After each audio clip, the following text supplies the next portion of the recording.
दोस्तों, जब से मैंने होश संभाला है तब से राज और उद्धव ठाकरे को एक साथ एक मंच पर कभी नहीं देखा।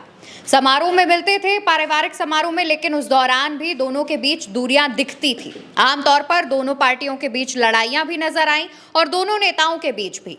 लेकिन 20 साल बाद एक ऐसी तस्वीर सामने आती है जहां एक मंच पर राज और उद्धव ठाकरे नजर आते हैं, साथ आते हैं और उद्धव ठाकरे का एक बयान आता है जिसमें वो कहते हैं कि अब हम गुंडाई करेंगे। तो आखिर इस मुलाकात के बाद इस बयान के क्या मायने निकाले जा रहे हैं? इस वक्त चंद्रकांत जी हमारे साथ मौजूद हैं, उनसे बात करेंगे। चंद्रकांत जी, 20 साल बाद ठाकरे ब्रदर्स साथ आते हैं और उसके बाद उद्धव का गुंडाई वाला बयान। उद्धव ठाकरे ये कहते हैं कि अगर मराठी भाषा के लिए लड़ना गुंडागर्दी है तो हम दोनों गुंडे हैं। आपने देखा कि जो महाराष्ट्र में, मुंबई में वर्ली डोम था, आज वहाँ का नज़ारा कुछ बदला हुआ था।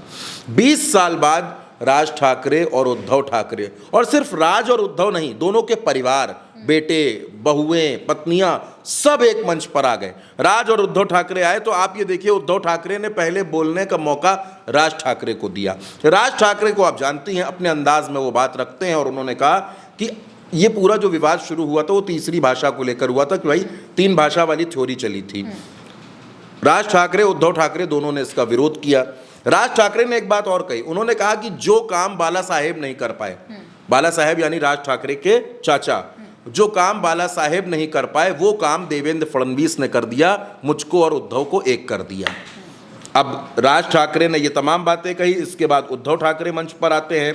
उद्धव ठाकरे भी ये कहते हैं कि भाई हम दोनों एक हैं और मराठी भाषा का अगर विरोध होगा, मराठी भाषा के उसके सम्मान पर कोई चोट करेगा तो हम इस लड़ाई को लड़ेंगे और हमारे बीच में कोई भी सत्ता की लड़ाई या पैसे की लड़ाई नहीं है। अगर आप ये मानिए, अगर मराठी भाषा पर वार होगा तो हम दोनों एक रहेंगे और एक होकर काम करेंगे। और आज हमारे बीच की दूरियां कम हो गई हैं। देखिए, ये जो दोनों मंच पर आए तो यहाँ पर देखिए राज ठाकरे ने एक और बात कही और राज ठाकरे की उस बात को बताना बेहद ज़रूरी है। राज ठाकरे कहते हैं कि चाहे गुजराती हो या कोई और, उसे मराठी आनी चाहिए, लेकिन अगर कोई मराठी नहीं बोलता तो उसे पीटने की ज़रूरत नहीं है। लेकिन अगर कोई बेकार का ड्रामा करता है तो आपको उसके कान के नीचे मारना चाहिए। अगर आप किसी को पीटते हैं तो घटना का वीडियो ना बनाएं, ये राज ठाकरे ने कहा। और आप ये देखिए, ये हालांकि जो मैं बातें आपको हिंदी में बता रहा हूँ ये राज ठाकरे ने मराठी में बोली हैं। उद्धव ठाकरे ने ये कहा कि 1992 में जब मुंबई में हिंसा फैली थी तो यहाँ के मराठी लोगों ने हिंदुओं की जान बचाई। मुख्यमंत्री देवेंद्र फडणवीस ने बोला है कि वो गुंडागर्दी बर्दाश्त नहीं करेंगे, तो उन्हें बता देना चाहता हूँ कि अगर वो अपनी भाषा को लेकर गुंडागर्दी करेंगे तो फिर हम भी गुंडे हैं। राज ठाकरे, उद्धव ठाकरे दोनों ने एक बात कही कि हिंदी थोपना हमें बर्दाश्त नहीं है। यानी हिंदी और मराठी को लेकर के ये जो पूरा विवाद था ये सामने था और अब राज और उद्धव साथ आ गए। उद्धव ने ये भी कहा कि भारतीय जनता पार्टी नेताओं को यूज़ करती है, भारतीय जनता पार्टी राजनीतिक दलों को ख़त्म करती है। उन्होंने दिल्ली पर भी बहुत कुछ बोला, दिल्ली दरबार पर भी बहुत कुछ बोला। अब इसको समझने की कोशिश कीजिए कि ये सिर्फ क्या भाषा विवाद था? क्या भाषा विवाद की वजह से दोनों भाई एकजुट हो गए? बिल्कुल नहीं। अब इसके पीछे के कारण समझिए। उद्धव ठाकरे को चुनाव में हार मिली। उद्धव ठाकरे जब से शिवसेना 2 हिस्सों में बटी, एक हिस्सा शिंदे के साथ है, तब से उद्धव ठाकरे लगातार कमज़ोर हुए। उद्धव ठाकरे का वोट बैंक भी एकनाथ शिंदे अपने साथ लेकर के चले गए। आप देख रही हैं 57 विधायक उनके पास हैं, वो डिप्टी सीएम भी हैं। उद्धव ठाकरे को बिखरते हुए वोट बैंक की चिंता। दूसरी तरफ राज ठाकरे, महाराष्ट्र नवनिर्माण सेना, जिस महाराष्ट्र नवनिर्माण सेना के कभी 13 विधायक हुआ करते थे, आज वो 0 हो गई है। राज ठाकरे वो तो चुनाव लड़ते नहीं हैं, उन्होंने अपने बेटे अमित ठाकरे को माहिम से चुनाव लड़ाया, वो चुनाव हार गए।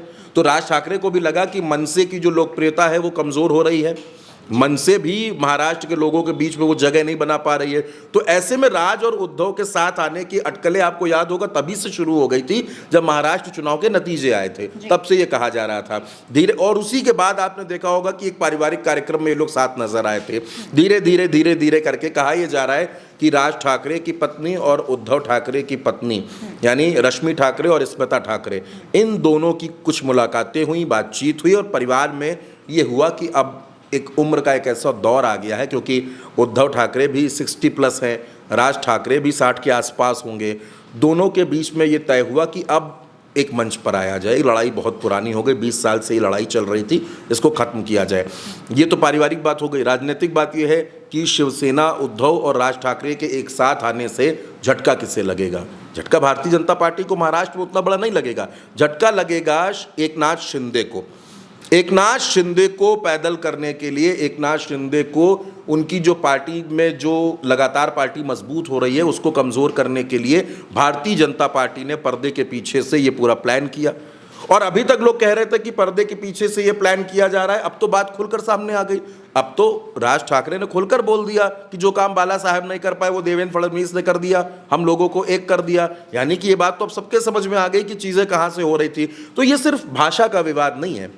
राज ठाकरे ने यह भी कहा कि आपके पास सत्ता होगी, लेकिन आप अपनी सत्ता का प्रदर्शन विधान भवन में कीजिए, विधानसभा में कीजिए, विधान परिषद में कीजिए, सड़क की सत्ता हमारे हाथों में है।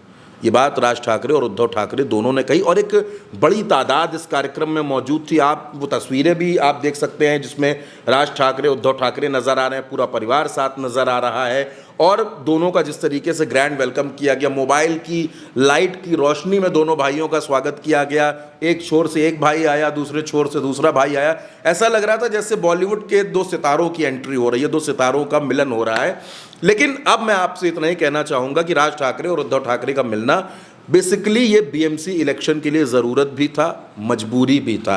अब इन दोनों का साथ आना महाराष्ट्र के राजनीति में क्या कुछ बदलता है, शिंदे को कितना कमज़ोर करता है और भारतीय जनता पार्टी इन दोनों भाइयों की चुनौती को कैसे देखेगी, ये महाराष्ट्र की सियासत का आने वाला वक्त तय करेगा। बिल्कुल। और देखा जाए तो महाराष्ट्र में जो अब ये तस्वीर सामने आई है, जो ठाकरे ब्रदर्स एक साथ नजर आए हैं, जाहिर तौर पर महाराष्ट्र की राजनीति में अब कुछ बड़ा उलटफेर भी देखने को मिल सकता है या फिर राजनीति में हलचल जाहिर तौर पर सुनाई देगी, क्योंकि अब ना सिर्फ शिंदे को कमजोर करने ठाकरे ब्रदर्स आ चुके हैं, बल्कि भाजपा भी अब इन ठाकरे ब्रदर्स से पंगा लेने से पहले सोचेगी। और जिस आक्रामकता के साथ दोनों भाइयों ने ये बयान दिए हैं, मंच से जो हुंकार भरी है, उस पर भी अब चर्चा की जा रही है। फिलहाल देखने वाली वक्त होगी, देखने वाली बात होगी कि अब महाराष्ट्र से क्या कुछ निकलकर सामने आता है। फिलहाल हमारे साथ तमाम जानकारी चंद्रकांत जी ने साझा की। मैं हूं आपके साथ अवंतिका अवस्थी। आप देखते रहिए उल्टा चश्मा यूसी।